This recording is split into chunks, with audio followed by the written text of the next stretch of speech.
जय जय सीताराम। ओम पितृभ्यः स्वधाइभ्यः स्वधा नमः। पितामहेभ्यः स्वधाइभ्यः स्वधा नमः। प्रपितामहेभ्यः स्वधाइभ्यः स्वधा नमः। अक्षन्न पितरो मी वदन्त पितरो ते तृपन्त पितरो पितरः पितरः पितरः शुन्दध्वम्। अपने अपने पितृजनों को आप सब भी प्रणाम करें। इस मंत्र को सुने, इससे आपके पिता, दादा, परदादा यानी फादर, ग्रैंडफादर, फोर ग्रैंडफादर, इन सभी को प्रणाम नमस्कार चला जाता है।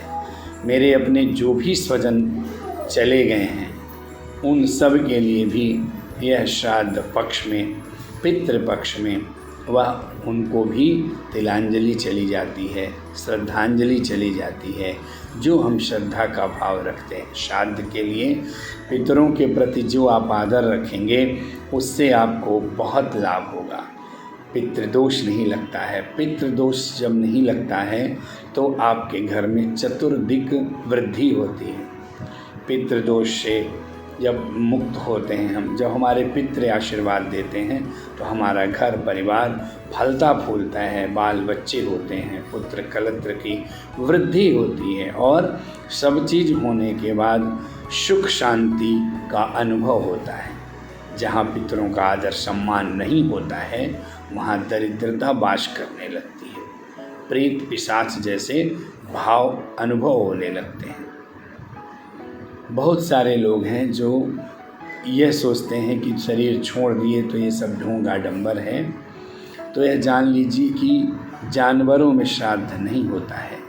84 लाख योनियों में सिर्फ मनुष्य को ही अपने पूर्वजों के प्रति भाव प्रकट करने का, श्राद्ध करने का यह अवसर और सौभाग्य मिला है। वो भी वही कर सकते हैं जो सनातन धर्म में अनुरत हैं, विश्वास रखते हैं। जिन लोगों ने सनातन धर्म को छोड़ दिया है उनके लिए मनुष्य के रूप में जीना बिना पूंछ के बैल के समान है। इसलिए हमें अपने पूर्वजों के प्रति श्राद्ध का भाव अवश्य रखना चाहिए।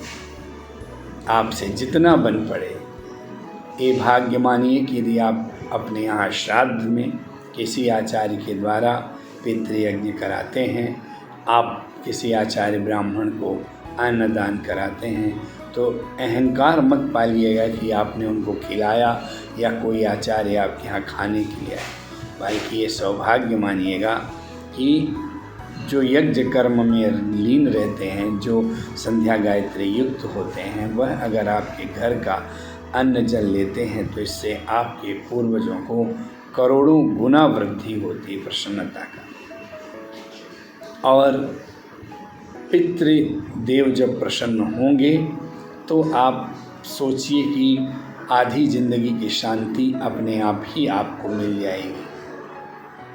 इसलिए हमारे पूर्वजों ने आपको क्या नहीं दिया यह विचार करिएगा।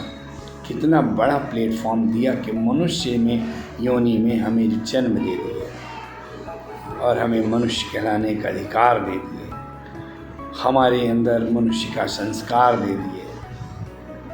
इसलिए अब हमारी बारी है कि उनके प्रति हम भाव रखें। एक विशेष बात और कि हम माता पिता का सम्मान अवश्य करें। यदि आप समझिए कि हमारे माता पिता पूर्वजों के प्रति ये दायित्व है कि हम शरीर त्यागने के बाद, छोड़ने के बाद, मृत्यु को प्राप्त होने के बाद यदि हम श्राद्ध कर्म करते हैं तो सोचिए जीवित अवस्था में हमें कितनी उनकी सेवा करनी चाहिए। जो लोग अपने घर में बुजुर्गों का सम्मान नहीं करते उनको श्राद्ध कर्म का फल नहीं मिलता है। और विशेष करके मातृशक्ति, जो मातृशक्ति बहू बन जाती और घरों में जाकर के कुल वधू की मर्यादा का पालन नहीं करती हैं, उनको बहुत दोष लगता है।